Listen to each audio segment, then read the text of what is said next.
তো গাইস, এই যে দেখেন আমার কয়েকটা পাখি আজকে দুই তিন দিন অসুস্থ হয়ে পড়ছে। এইটা তো মোটামুটি সুস্থ হয়েছে, এটারে এখন খাঁচায় ছেড়ে দিব।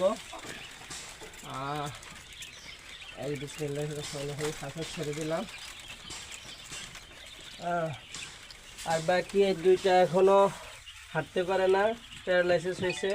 তো প্যারালাইসিসের জন্য আমি থায়োবিন খাওয়াইছি, এখনও পরিবর্তন হয়নি, 2 দিন চলতেছে। ইনশাল্লাহ আশা করি হয়ে যাবে। একটু পাও সোজা হয়েছে, আর একটু পাও। আপনাদের যাদের পাখির খাবার পরিবর্তন করবেন, খাবার পরিবর্তনের সময় এই জিনিসটা একটু খেয়াল রাখবেন।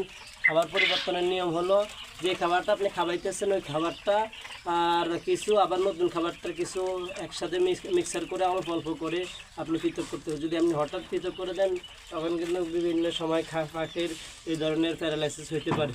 এই জন্য আমরা এই বিষয়টা একটু লক্ষ্য রাখবো। ঠিক আছে গাইস, আজকে এই পর্যন্ত।